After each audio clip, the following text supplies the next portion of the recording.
Bien, rebonjour à toutes et à tous. Ravi d'être là à nouveau pour une nouvelle table ronde numérique. On est en distanciel, mais dans cette période, on a pris l'habitude maintenant de communiquer, d'échanger, de partager un vaste public qui est à notre écoute, à l'écoute de nos invités sur cette thématique coaching, mentorat, parrainage. Alors, c'est autant d'items qui désignent les accompagnements de personnes en difficulté. Quelle bonne pratique pour un duo gagnant. Voilà le titre de cette table ronde. Alors, plusieurs invités nous ont rejoints. J'accueille Fabrice Bourset. Tout d'abord, bonjour Fabrice. Vous êtes coach professionnel et fondateur de Vers le Rebond. On va y revenir. Mais tout d'abord, j'aimerais juste rapidement vous présenter parce qu'en 2004, votre vie va basculer puisque vous, pour sauver un chaton, voilà, dans un arbre, vous tombez de cet arbre et vous vous retrouvez paraplégique. Alors, vous vous déplacez aujourd'hui en fauteuil avec des béquilles ou avec une canne. Vous aviez travaillé auparavant chez Total, vous vous rapprochez aussi du CJD. C'est tout un cheminement, il faut se reconstruire. Vous comprenez que vous le comprenez, la souffrance des gens. Vous vous rendez compte aussi également que l'on peut rire de cette souffrance. Et cela vous amène en 2017 à créer votre activité de coaching. Alors, tourner à la fois vers l'individuel et vers l'entreprise. Alors, expliquez-nous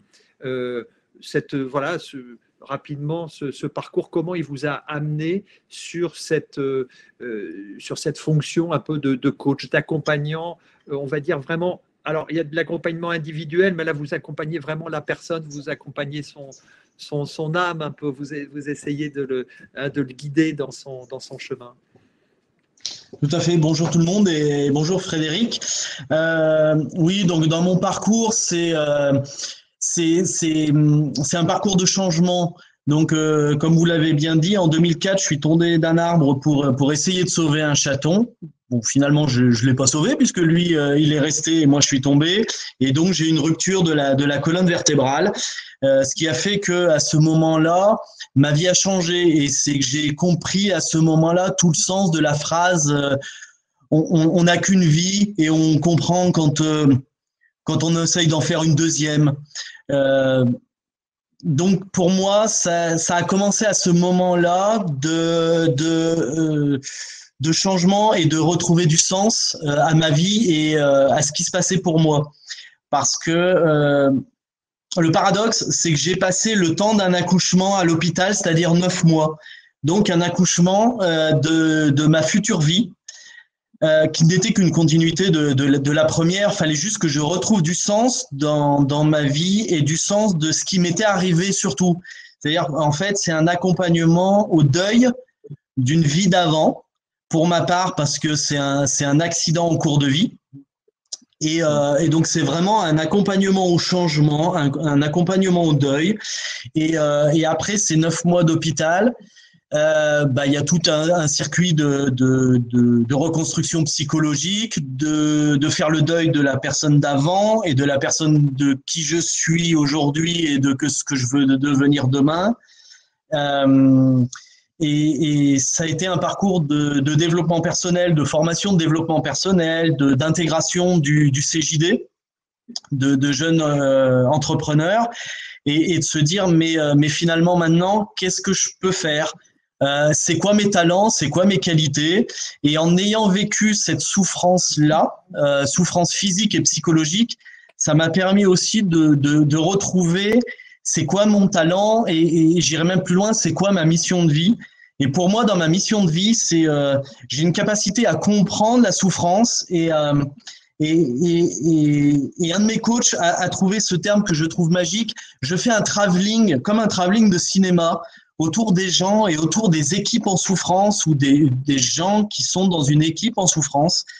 Ça me permet de faire un 360 autour d'eux pour comprendre leur souffrance. Et je ne suis pas un guérisseur, c'est-à-dire je ne vais pas guérir la souffrance. Par contre, je peux montrer à chacun des chemins différents vers la joie tout en gardant sa souffrance. Parce qu'on peut continuer à souffrir et être joyeux en même temps. C'est tout le paradoxe. Et l'ambiguïté, c'est qu'on peut en même temps être joyeux et souffrir et vivre et donner un autre sens à sa vie et être joyeux par rapport à ça. Alors, vous faites, justement, vous êtes amené à faire des conférences, vous intervenez et vous dites, je suis en fauteuil et moi, ça me sert. Oui, parce qu'en fait, le fauteuil, comme les béquilles, comme les cannes, j'en ai fait un super pouvoir. Je dis pas que je suis un super héros, mais j'en ai fait un super pouvoir. C'est qu'en travaillant sur moi, je me suis rendu compte que j'ai quand même j'ai beaucoup d'ego. Et donc, je me suis dit, le fauteuil et les béquilles, j'aime bien être le centre de l'attention. Et ben finalement, tout le monde me reconnaît. C'est-à-dire que j'ai collé des Snoopy sur mon fauteuil roulant. Les enfants viennent sans leur filtre me voir. Ça les fait rire, ça les fait marrer. Et je me suis dit, il y a un truc que je dois faire avec ça. Et qu'est-ce que je peux en faire? Et donc, ça m'a permis justement d'être dans le sens de l'attention, donc de pouvoir faire des conférences, donc de pouvoir parler de croyances limitantes et d'inconscient, de tout ce qui se passe dans l'inconscient et comment on communique. C'est surtout moi, mon axe à moi, c'est comment on communique. Parce que je suis en fauteuil roulant, mais par exemple en conférence, je me lève, je marche, je bouge. Et donc dans l'inconscient collectif, en général, c'est quelqu'un qui est en fauteuil roulant, il est en fauteuil roulant, il bouge pas. Ben moi je bouge, je marche, et donc ça me permet avec ce super pouvoir là, de pouvoir être dans le centre de l'attention et de pouvoir faire réagir et donner du sens à ce qui s'est passé pour moi. Moi, ça m'a permis ça. Alors, vous avez beaucoup d'humour. Vous avez même déposé comment une notion la notion adopte un handicapé.com, c'est ça? C'est ça. Oui, en fait, c'est venu lors d'une conférence où, justement, avec humour, on abordait la notion de différence, de diversité, de croyance. Et ça m'est venu l'idée de dire, mais en fait, faut toujours avoir un handicapé sur soi. Donc moi, on va tous à peu près au moins une fois à Disney. En période souvent avec les enfants de vacances scolaires, tout le monde fait une queue pour accéder aux attractions. On me loue une journée. Je suis un coup de fil du tonnerre. On se gare au plus près et en fait, je me suis dit, mais pourquoi on n'en fait pas quelque chose de marrant où on peut parler de handicap sans tabou, sans plafond de verre, où oui, on peut faire du business avec du handicap et il n'y a pas de problème. Oui, on peut en rire. Je le fais pas, le coup de Disney, mais c'est pour désacraliser ce côté handicap et de se dire, mais en fait, on peut en faire plein de choses et j'aime bien dire, en fait, on est tous des handicapés. C'est-à-dire, là, toutes les personnes derrière leur écran, on a tout le monde a un handicap. Ceux qui ont des lunettes, moi le premier, si j'enlève mes lunettes, à un moment, je suis coincé. De près ou de loin, je suis coincé. Il y a des handicapés sociaux, il y a tout ce genre de handicap. Ouais, vous dites aussi qu'il faut faire attention à cette posture de victime. Tout à fait. C'est j'amène aussi à travailler quand je fais en individuel ou en équipe aussi. C'est quoi sa posture de victimisation ou sa posture de victime? Parce que c'est un jeu psychologique entre les sauveurs, les persécuteurs, les victimes. C'est tout un jeu comme ça qui se passe au moment des accidents ou des maladies aussi.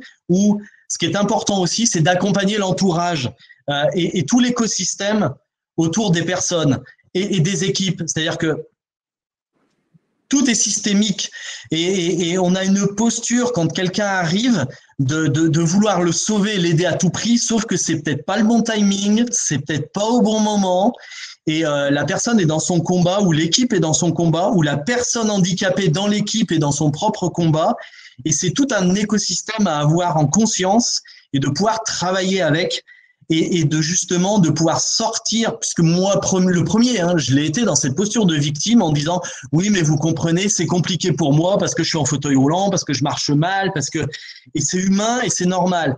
Après, l'étape d'après, c'est quel sens j'ai donné à l'accident qui m'est arrivé. Qu'est-ce que je peux en faire de positif qui m'a permis, moi, de sortir de ma posture de victime et de sauveur, parce que je suis un sauveur né, c'est ma posture préférée, et de me dire – qu'est-ce que je peux faire pour sortir de cette victimisation et de cette posture chez moi de sauveur? Donc, c'est aussi un accompagnement quand il nous arrive un accident, une maladie ou quoi que ce soit lié au handicap ou autre. qu'est-ce que je peux mettre en place pour sortir de cette posture-là de victime? Alors, un dialogue est forcément obligatoire hein, avec les personnes que vous coachez. C'est cette relation que vous avez avec la personne que vous avez à côté de vous, en face de vous. Et ce dialogue, Delphine Jardin, vous êtes coach également. Bonjour, soyez la bienvenue. Alors, vous êtes formatrice et coach accréditée en développement de l'intelligence émotionnelle.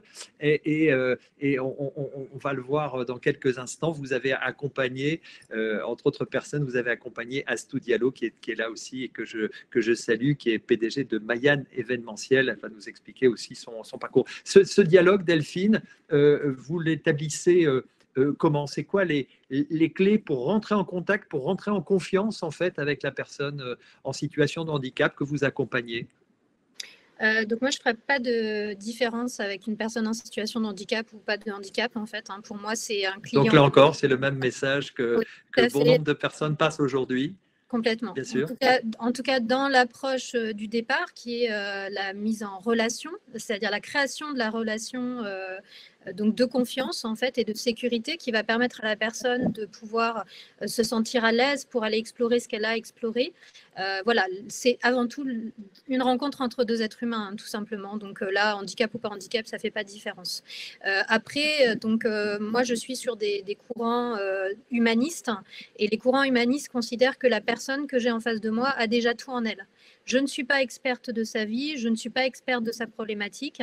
Peu importe d'ailleurs mon histoire, mon vécu, même si des fois ça peut rassurer un peu le client qu'on puisse avoir des morceaux de vie ou des compétences en fait qui puissent être similaires à ce que la personne a vécu ou ce qu'elle recherche. En tout cas, je fais vraiment avec la personne, avec ce qu'elle est, avec ce qu'elle est à l'instant T. Et ce qu'elle aspire à être ou à avoir dans l'avenir. Donc ça, c'est quelque chose qui peut être un peu déstabilisant au départ pour la personne. On est dans un monde malheureusement de conseils où tout le monde a un avis sur tout et où les personnes ont du mal à se dire qu'elles ont les réponses en elles en fait. Et donc c'est à partir de cette matière-là donc qu'on va travailler, c'est-à-dire voilà, quelle est l'expérience de vie de la personne, comment elle vit avec ses émotions, comment elle vit avec ses capacités, ses compétences, le regard qu'elle porte sur elle-même, et puis à quoi elle aspire dans le mois, les années à venir en fait. Oui, c'est ça. Alors, vous accompagnez, globalement, vous accompagnez le changement hein, de la vie perso et pro, puisque vous accompagnez aussi des couples également, vous accompagnez des personnes dans leur prise de poste, etc. Et vous accompagnez justement aussi des entrepreneurs pour essayer de clarifier un petit peu leur projet, c'est ça, pour développer aussi peut-être de nouvelles compétences. C'est ça, voilà. C'est là-dessus que vous travaillez? Alors, je ne suis pas sur les couples, donc je suis uniquement sur de l'individuel. Effectivement, je suis sur la vie privée ou la vie professionnelle, donc indifféremment. Et en fait, j'interviens sur 3 spécialités. Le développement de l'intelligence émotionnelle, qui comprend aussi la gestion des émotions. Le développement de l'estime de soi, qui comprend aussi la confiance en soi, le savoir dire non, la posture en fait qu'on a vis-à-vis des autres. Et puis, effectivement, un accompagnement plutôt un peu chapeau, puisqu'on retrouve dedans l'intelligence émotionnelle et l'estime de soi, c'est l'accompagnement au changement avec des populations très différentes. Ça peut être des cadres, des managers, des particuliers ou effectivement j'ai une population assez importante d'entrepreneurs. Chez les entrepreneurs, j'interviens à 4 niveaux principalement. Le premier, c'est voilà, la personne qui décide en fait d'avoir un projet entrepreneurial, mais qui est peut-être encore en CDI ou voilà, qui n'a pas encore trop clarifié, on va dire, son projet et qui veut être sûr de partir sur la bonne voie. Après, on a la personne qui est décidée à monter son entreprise et qui a besoin de garder la motivation, le focus et puis d'avoir une stratégie pour se développer, éventuellement de lever les peurs qui peuvent arriver. Après, il y a la personne qui a déjà son entreprise depuis plus ou moins longtemps et puis qui peut se retrouver avec des besoins de monter en compétences managériales principalement, communication ou simplement qui a un instant T, et ça peut être aussi la vie privée, hein, des fois qui déstabilise, qui a besoin de retrouver de la confiance en elle et puis de ne pas se laisser trop bousculer par les événements de la vie. Et le dernier, c'est la personne qui malheureusement a fait une faillite éventuellement ou une fermeture d'entreprise et qui a besoin de restaurer cette confiance en elle et cette vision finalement que tout est un apprentissage et que ça reste une expérience à vivre et une expérience intéressante. Alors justement, vous parlez de confiance en soi, retrouver de la confiance en soi, et c'est effectivement ce que vous avez essayé de redonner à Astou Diallo. Alors bonjour Astou, donc vous êtes PDG de Mayan événementiel. Je précise que vous avez, alors ça ne se voit pas, ça fait partie des handicaps invisibles dont on parle depuis ce matin aussi. Hein. Bon, vous avez handicap invisible, vous avez des douleurs au niveau du corps, au niveau du dos, hein, c'est ça. Et donc, voilà, vous avez rencontré Delphine Jardin. Alors, vous allez nous expliquer très rapidement votre parcours, la situation dans laquelle vous étiez. On imagine, et je connais bien le sujet, puisque dans l'événementiel, cette année 2020 a été pour vous assez compliqué, même très, très compliqué. Alors, vous allez nous expliquer un petit peu comment vous avez vécu ce confinement et comment vous êtes arrivé à une situation où vous étiez complètement paniqué, on peut le dire, complètement au bout du rouleau. Bonjour à tous, bonjour Frédéric.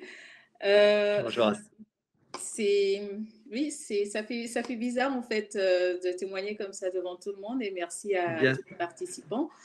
bien sûr, on est entre nous. C'est vrai que déjà, c'est vrai que moi, mon handicap, il est invisible. J'ai de fortes douleurs dans le bas du dos, aussi dans les jambes. Et mes douleurs sont permanentes en fait. Donc, on essaie de les atténuer avec un peu de sport et aussi un suivi médicamenteux. Mais bon, voilà, on essaye de faire avec. Et je suis dans l'événementiel, donc j'organise des événements professionnels, tout ce qui est séminaires, salons, colloques, etc. Et tout était bien parti. Mon entreprise existe depuis 3 ans et demi maintenant. Et j'ai signé mon premier contrat avec Groupama en décembre 2019. Et dans le courant de février 2020, j'étais partie sur 2 gros projets. Un projet avec Vinci, le groupe Vinci, pour un colloque de 80 personnes à peu près. Et un autre pour l'organisation d'un salon au niveau international, en partenariat avec la CCI de Montréal. Sauf que le coronavirus arrive en mars et tout s'arrête. Mais brutalement, tout s'arrête. Au début, on se dit avec mes prospects et partenaires, bon, c'est pas grave, on part pour 3 mois, on attend. Sauf que les 3 mois n'arriveront jamais en fait. Et du coup, tout s'arrête. Je suis totalement en panique.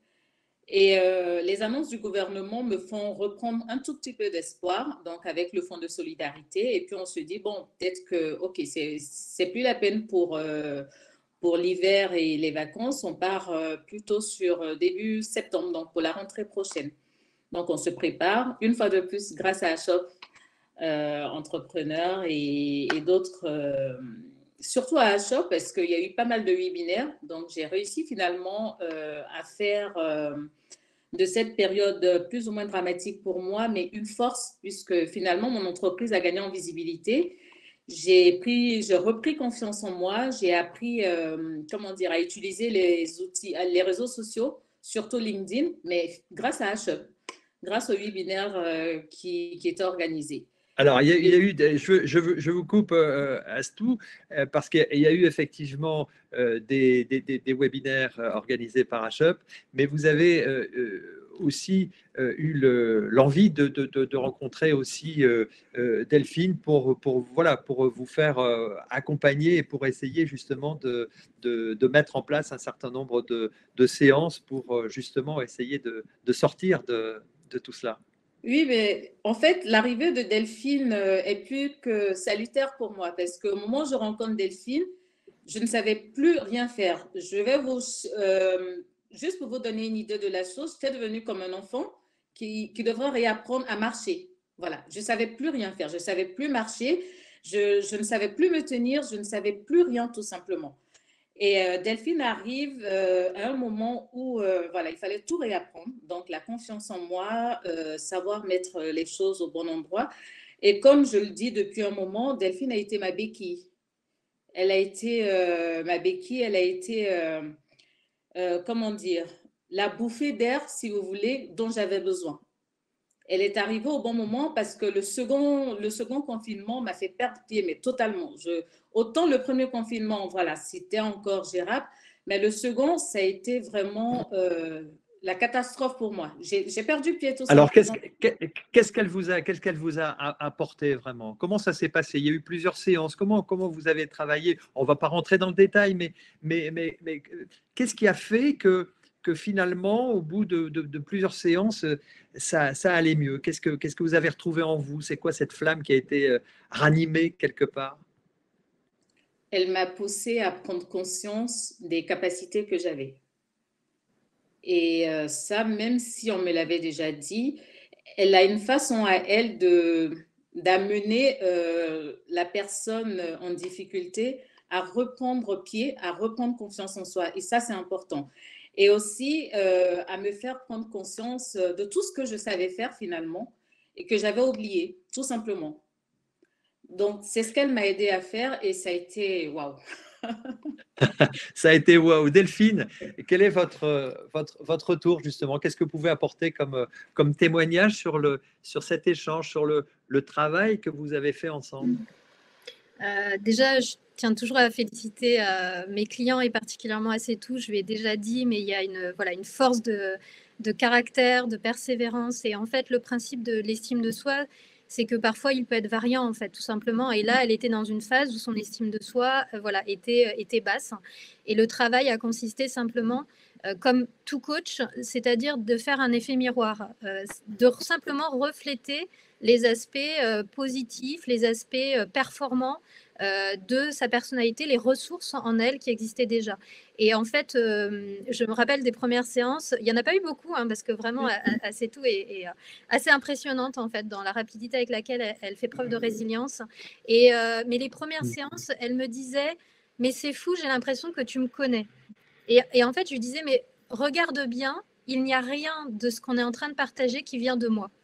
Et en fait, c'était simplement l'effet miroir. Elle se voyait à travers mes reformulations, à travers mes questionnements, à travers ce qui effectivement émergeait en termes d'intuition de ce qu'on était en train de vivre et que je lui partageais, d'émotionnel aussi que je lui faisais peut-être un petit peu plus appuyer du doigt. Et vraiment, je pense qu'elle se redécouvrait à travers en fait mes mots, mais qui étaient finalement les siens. Alors, ce qu'il faut dire, c'est que Setou, elle s'est remise en marche quelque part pour travailler notamment sur un projet à l'international, c'est ça, et vous êtes en train de préparer un événement, c'est un salon du design à Montréal alors c'est octobre 2022, c'est ça? Tout à fait, oui, c'est octobre 2022 et juste avant octobre 2022, pour ne pas dire avant le salon physique, on est en train de mettre en place le salon virtuel qui va être fait, si tout se passe bien, à la rentrée prochaine de cette année. D'accord. On vous souhaite évidemment bonne chance pour tout ça. Je voudrais revenir à Fabrice. Qu'est-ce que vous posez comme question finalement à ces personnes que vous accompagnez? Qu'est-ce que vous essayez de sortir c'est quoi quelle est votre méthode pour aller chercher justement l'émotion, la confiance en soi, retrouver tout ça parce que vous travaillez ça aussi, j'imagine, hein, avec les personnes que vous suivez. Oui, bien sûr. Après, il y a différentes méthodes. Il n'y a pas une seule méthode. C'est suivant la personne et le cadre de référence que je vais mettre en place. En tant que coach professionnel, j'ai des cadres de référence comme de l'analyse transactionnelle, comme de la PNL, voilà, c'est des cadres de référence que j'utilise en fonction de la problématique de la personne, parce que tout part de la problématique, du contexte, des enjeux, du sens. Ça va dépendre vraiment à quel niveau la personne a besoin de travailler sur elle, parce que les enjeux vont être complètement différents entre une personne qui est chef d'entreprise et qui lui arrive un grave accident. Son enjeu, alors qu'elle a créé la boîte, elle a mis son argent dans la boîte, va pas être la même qu'une personne qui a été salariée et qui veut rester dans la boîte ou changer de vie. Donc le questionnement est un peu le même de base, pour aller chercher un peu le contexte, pour aller chercher un peu l'écosystème autour de la personne, de chercher les problématiques qu'elle cherche à résoudre en ce moment. Et ça va vraiment dépendre de là où la personne veut aller. Ça peut être une recherche de sens, un moment de questionnement existentiel. Ça peut être juste comment je fais pour passer ma courbe du deuil, ma courbe du changement, à quelle étape j'en suis, prendre conscience des étapes de la courbe du deuil. Il y a vraiment pas de questionnaire type. C'est vraiment en fonction de ce que la personne pose sur la table à un moment donné. Comme ils peuvent faire aussi pour améliorer le monde quelque part, c'est ça, c'est les remettre en perspective de. Ouais, parce qu'il y a un moment, même dans la recherche de sens, c'est quelle goutte de colibri je peux mettre moi dans ce monde-là. C'est quoi ma mission de vie pour améliorer le monde en fonction de ma propre carte du monde. Donc il y a aussi cette notion de sens. Qu'est-ce que je peux apporter, même en étant handicapé, au monde? Parce qu'on a tous quelque chose à apporter, on a tous une mission de vie, on a tous quelque chose à apporter en tant que tel. Alors, puisqu'on parle d'inclusion aussi, vous avez vous défendez aussi une notion d'équité plutôt que d'égalité. Expliquez-nous un petit peu ce que vous voulez dire par là. Oui, parce que pour moi, si on était tous égaux, ça se saurait. On n'a pas tous les mêmes capacités physiques, les mêmes capacités intellectuelles, les mêmes capacités de départ. On ne naît pas vraiment avec les mêmes capacités. Donc pour moi, où je vais sur l'équité, c'est qu'on fasse en fonction des capacités, des compétences et des appétences de chacun. Et c'est pour ça que je travaille énormément en entreprise et l'individuel dans l'équipe et dans l'organisation. C'est de dire, plus une équipe est diversifiée, plus elle est complexe en termes de relations, mais mieux c'est, parce que justement, c'est l'équité qui va faire que on n'est pas tous égaux en fonction du travail à faire, mais on va tous avoir des compétences et des appétences. Donc, si on rentre dans la notion d'équité, on va aller chercher les personnes en fonction de leurs compétences et leur appétences, et on va les accompagner différemment suivant les personnes et suivant leurs différences. Et on n'accompagne pas toutes les mêmes personnes de la même manière, au même moment. C'est pour ça que je préfère, moi, la notion d'équité que d'égalité. Alors, Delphine Jardin, que pensez-vous justement de ces aspects, de ces croyances limitantes que certaines personnes que vous pouvez rencontrer mettent justement à votre regard, toutes ces croyances qui sont vraiment bloquantes finalement pour avancer? Alors pour moi, en fait, on les a tous. Ces croyances, on est fait de croyances, voilà, qu'elles soient effectivement aidantes ou non aidantes à un instant T. L'idée n'est pas de leur faire un procès à ces croyances, c'est plutôt de savoir déjà les identifier, parce qu'on est souvent en mode automatique. Donc souvent, on a l'impression que c'est ce qui doit être, c'est ce qu'il faut faire, alors qu'en fin de compte, on est porté par des injonctions à droite, à gauche, ou des idées qu'on se fait de la vie. Donc déjà, de les identifier, c'est un premier pas. Et puis après, c'est effectivement de décider est-ce qu'elles sont aidantes ou pas aidantes, et qu'est-ce qu'on en fait. Et après, il y a tout un travail plus ou moins facile, plus ou moins, j'ai envie de dire, qui peut se faire en autonomie, où là, l'accompagnement avec le coach est quand même, peut être très utile. C'est en fait, on dit souvent ramollir la croyance, c'est-à-dire pas de la supprimer, parce que souvent elle est rattachée aussi quand même à un historique de vie, où parfois on veut la supprimer, mais l'idée n'est pas de rentrer en lutte envers soi-même, en fait. Et ça, c'est valable pour tout, même au niveau du handicap. L'idée n'est pas de lutter contre son handicap, mais de le transformer pour qu'il devienne une force, de le voir différemment. Donc les croyances, en fait, c'est la même chose. Quand elles sont aidantes, c'est d'en prendre conscience et de les renforcer. Quand elles sont limitantes, c'est de faire un choix de les ramollir, de les transformer, d'en faire quelque chose qui puisse amener vers une nouvelle croyance aidante ou un nouveau comportement adapté à ce qu'on recherche, en fait, tout simplement. Alors, c'est tout. Est-ce que ces quelques croyances limitantes que vous aviez, est-ce qu'elles ont été un peu ramollies? Elles ont été plus que ramollies. La preuve, comment dire? Je suis repartie, je pense, plus forte qu'avant même la création de mon entreprise, tout simplement. Ouais. Donc, Oui, donc il y a des choses qui ont véritablement profondément évolué. oui, oui, énormément. Alors, Vous sentez renforcé quelque part? Enfin, vous avez retrouvé, bien sûr, la confiance, mais c'est aussi c'est une force, c'est une mise en route, un dynamisme à nouveau que vous retrouvez et qui va peut-être vous servir encore pour la suite. C'est-à-dire, est-ce qu'on a peut-être réglé un des problèmes? alors, un des problèmes, je dirais, le plus gros de mon problème, c'est que j'avais une confiance fluctuante. Et Delphine m'a aidé à ne plus avoir ce côté fluctuant que j'avais.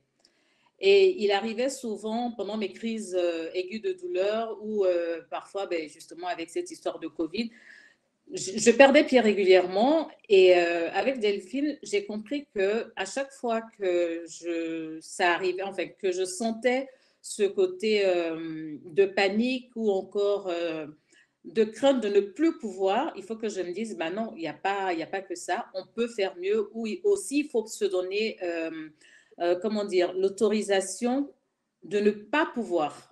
Et ça, je ne l'acceptais pas, je ne le comprenais pas. Aussi bien avec ma maladie, qui m'a conduit finalement vers l'handicap et dans ma vie de tous les jours.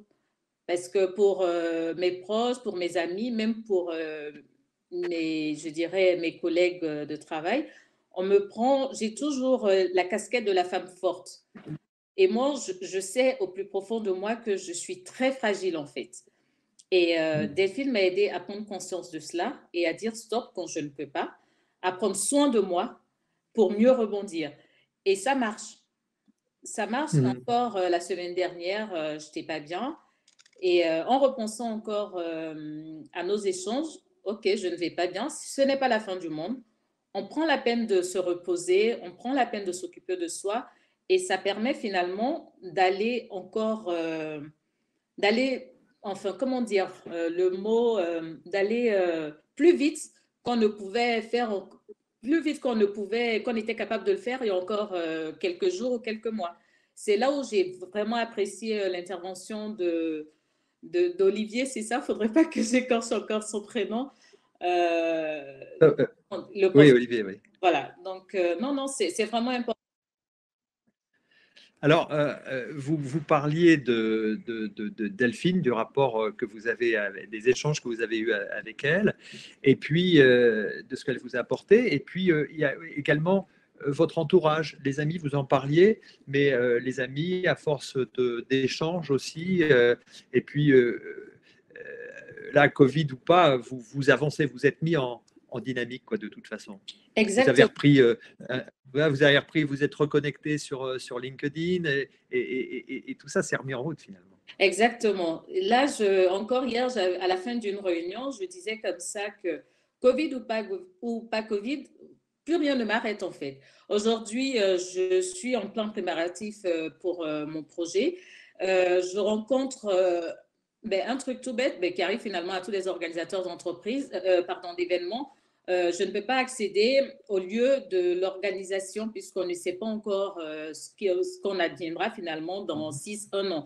Je me dis, OK, advienne, c'est pas grave, je vais me baser sur l'organisation virtuelle. L'organisation virtuelle, le Covid ne pourra pas m'empêcher de le faire. Voilà, donc à chaque fois que j'ai, comment dire, si je peux dire ça, une barrière, un mur qui se dresse devant moi, très bien, pas de problème. je contournerai le mur, d'une manière ou d'une autre. Voilà, je suis arrivée en fait à ce stade-là. Je me dis aujourd'hui, plus rien ne peut m'arrêter. Covid ou pas Covid, une personne ou une administration, plus rien ne peut m'arrêter. Je suis repartie, je suis sur le train, je suis dans le train et voilà, rien ne peut m'arrêter, vraiment. D'accord, c'est super. Bravo. Alors, effectivement, on dit il faut savoir s'entourer, avoir des bons coachs à ses côtés pour pouvoir discuter, échanger. Et il y a l'entourage aussi. Alors, vous en parliez, ça peut être un atout, mais Fabrice, l'entourage, ça peut être aussi un frein. Oui. Oui, bien sûr, parce que souvent l'entourage est démuni. L'entourage ne sait pas toujours quoi faire, veut aider parce qu'il veut participer aussi à la souffrance de la personne, mais sait pas vraiment comment s'y prendre. Et c'est là où aussi l'accompagnement de l'entourage est vachement important. Et c'est en train de vraiment sortir en France, d'accompagner les aidants. Parce que pendant longtemps, les aidants n'ont pas été reconnus. Et que ce soit en personnel ou en entreprise ou dans n'importe quel contexte, les aidants sont vachement importants et il y a vraiment un besoin d'accompagnement pour voir à quel moment c'est opportun ou pas de donner de l'aide ou pas, parce que ça peut être un cercle très vicieux sur moi, si je prends mon exemple, à l'époque, plus on m'aidait, moins j'avais envie de m'en sortir, parce que pourquoi je vais aller faire des choses alors que d'autres vont le faire à ma place. Et il le faisait avec gentillesse et ça posait pas de problème. Mais ça me posait, moi, au fond, un problème de dire, et moi, c'est quoi ma place et comment je fais alors qu'ils étaient très bonne foi. Sauf que ça me remettait dans une petite posture de victime en disant, mais pourquoi je vais aller faire l'effort de faire des choses alors que les autres vont le faire pour moi? Donc c'est là où l'accompagnement est aussi important des deux côtés pour avoir le même dialogue et pouvoir dialoguer entre les deux parties, parce que les deux parties n'ont pas la même carte du monde en fait. Alors là, il y a aussi le regard des autres. On en a parlé dans les tables rondes précédentes. Le regard de l'autre, c'est très important et c'est ce qu'il faut faire, bien sûr, évoluer. Et on sait que le handicap peut provoquer aussi quelque part des peurs. Oui, tout à fait. Et c'est un travail de chacun, en fait. C'est-à-dire que, oui, ok, il y a à faire changer le regard des autres, mais il y a aussi sa propre posture. C'est moi, en tant que personne, qu'est-ce que je fais sur moi? Quelle est ma responsabilité à moi pour faire changer le regard des autres?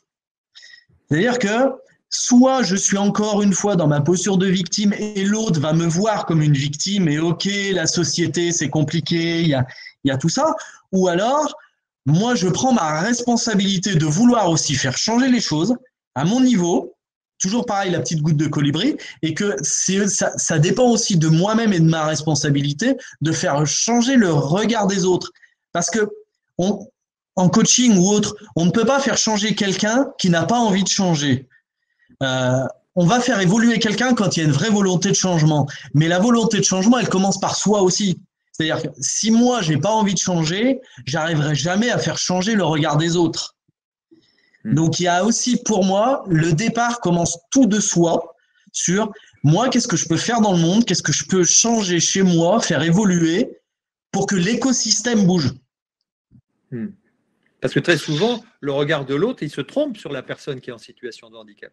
Bien sûr, bien sûr. Et c'est humain, c'est-à-dire que moi, où souvent je prends le cas en conférence où je suis en fauteuil, où je fais exprès de pas montrer que je puisse me lever tout de suite et que je le fais à peu près au milieu de la conférence, c'est que inconsciemment, si on n'a pas été touché de près par de la famille, par des amis, par des collaborateurs, par un certain type de handicap, l'esprit humain n'a pas la capacité d'aller sur un truc qu'il connaît pas.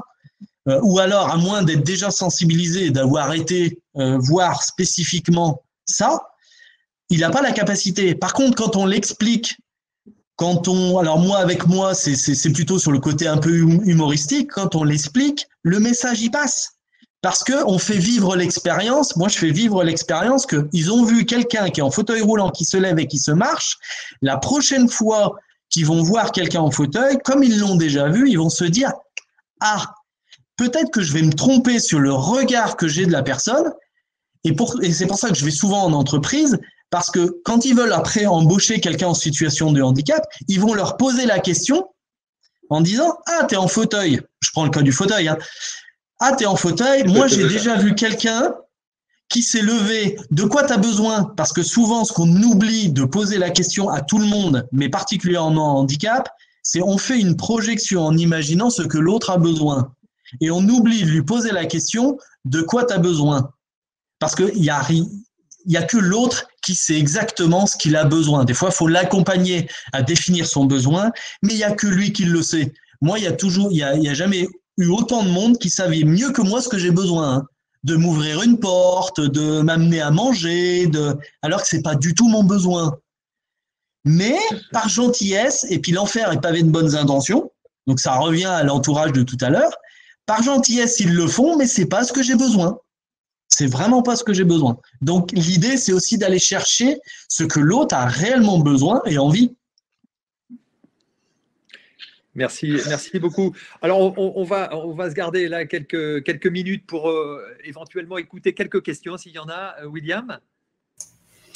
Oui, alors, une question de Véronique. Avoir un coach ou un mentor est aussi important dans sa reconstruction d'une personne en situation de handicap qu'un kiné ou un ergothérapeute. Est-ce qu'on peut avoir une aide financière pour pouvoir en bénéficier? Ah, alors, est-ce que vous avez la réponse? Les personnes de l'AGFIP ne sont pas là. Alors, c'est tout. Oui, bien sûr, on peut avoir une aide. D'ailleurs, moi, j'ai reçu une aide de l'AGFIP pour être accompagnée et l'ergonome est passé chez moi. Et juste avant, il y a eu, il y a eu un accompagnement, je dirais, psychologique avant et après, l'ergonome est passé. Enfin, il est passé plusieurs fois d'ailleurs. On a beaucoup échangé et après, on a pris les mesures. Et aujourd'hui, oui, c'est vrai que, d'ailleurs, vous le voyez, j'ai mon fauteuil. On le voit, on le distingue derrière vous. Oui, tout à fait. Souvent, j'ai un fauteuil, j'ai un bureau électrique et non, tout se passe très bien. Oui, on peut bénéficier de cette aide et de cette prise en charge qui est financée à 100% par la GFIP. D'accord, pour l'équipement, donc il y a la partie psychologique et l'équipement, vraiment une aide financière pour pouvoir vous équiper. Tout à fait, aussi bien par la GFIP pour tout ce qui est professionnel et par la MDPH pour tout ce qui est privé. Oui. D'accord. Parfait. Une dernière question peut-être. Oui, Delphine, si vous voulez ajouter quelque chose, bien sûr. Pour rebondir que sur les aspects coaching, alors mentorat, je suis un peu moins experte, mais et j'ai vu le commentaire de Laure dans les voilà. C'est aussi il y a beaucoup d'actions solidaires en fait, hein, tout simplement, hein, de coachs qui font gratuitement, qui offrent bénévolement leur temps pour pouvoir accompagner. C'est notamment ce que propose HUP et de le programme Rebond. Donc, c'est aussi un autre moyen si on n'a pas soi-même la finance pour le faire. Et des fois, c'est aussi des tarifs réduits en fait, qu'on peut proposer aux personnes.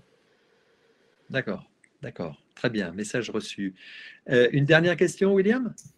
Oui, Nathalie nous demandait quelles sont les différences entre coaching, parrainage et mentorat. Alors, on parle de différentes notions, coaching, parrainage, mentorat. Fabrice, quelle distinction vous feriez? Ouais, j'ai pas vraiment la définition des distinctions. Là, je vais parler juste pour ma paroisse. Le coaching, on voit le mot un peu partout. C'est un vrai métier. C'est-à-dire qu'il y a une vraie formation derrière sur le coaching et l'accompagnement. Quelque chose de structuré avec derrière le coaching, il y a une obligation d'être supervisé en tant que coach avec d'autres superviseurs coach. Donc c'est vraiment très suivi. Le mentorat, il y a aussi des formations de mentoring. On fait pas du mentorat, on fait pas du coaching parce qu'on a décidé que on est bon en mentorat ou en coaching. Le parrainage, je vais dire, c'est plus un niveau de oui, par exemple, un chef d'entreprise veut se faire parrainer, et ben ça va être un autre chef d'entreprise qui va pouvoir lui donner des clés du comment il l'a fait, comment. Je pense que c'est trois métiers vraiment différents. Mais c'est que ma vision à moi de ces trois termes. Une précision, Delphine, peut-être, là-dessus? Non, je suis assez d'accord avec ce qui a été dit. Bon, je ne suis pas, encore une fois, experte en parrainage et en mentorat. De ce que je comprends du mentorat, mais voilà, je ne veux pas heurter parce que ce n'est pas ma spécialité, c'est en fait d'avoir réalisé soi-même quelque chose et de pouvoir accompagner quelqu'un, le prendre un peu sous son aile pour lui permettre d'accéder à ce que nous, on a réussi à obtenir. Alors que le coaching, on n'est vraiment pas du tout là-dedans puisqu'on ne prétend pas être expert de la vie de l'autre et donc on fait avec ce que l'autre est. Donc c'est vraiment une autre manière d'entrer en relation, une autre manière de travailler en fait avec la personne, les deux étant intéressantes en fait, mais elles n'ont pas le même objectif. Après, c'était quoi le partenariat? Je sais Le plus. parrainage. Le parrainage. Moi, je connais pas, donc je sais pas. D'accord. Très bien. Bon, écoutez, on arrive au terme de cette table ronde. On essaye de respecter les horaires puisque tout s'enchaîne. Alors que, bon, là maintenant, il va y avoir une petite pause, donc tout va bien. Merci beaucoup, Fabrice, pour votre témoignage. Bon coaching à venir. Et puis, Delphine, pareillement aussi, beau coaching pour vous. Et puis, c'est tout. Ben, je vous souhaite un bon succès, une bonne continuation dans votre parcours professionnel pour votre entreprise Mayan événementielle et puis cet événement qui a lieu, enfin un des prochains événements, mais majeur pour vous, sur lequel vous travaillez pour octobre 2022 à Montréal. On croise les doigts pour vous. Tout va bien. Très bien. Merci beaucoup. Merci William. Et puis, bon appétit à ceux qui vont peut-être casser une petite croûte. En tout cas, on se retrouve tout à l'heure à 14h15 jusqu'à 15h pour une prochaine table ronde avec Entrepreneur un jour, Entrepreneur toujours. Quels conseils pour réinventer le futur de son entreprise? On va avoir plusieurs témoignages très enrichissants et très inspirants. Voilà, je vous donne rendez-vous tout à l'heure. Merci encore à vous. Merci à Hélène pour la traduction. Et je vous dis à tout à l'heure. Merci.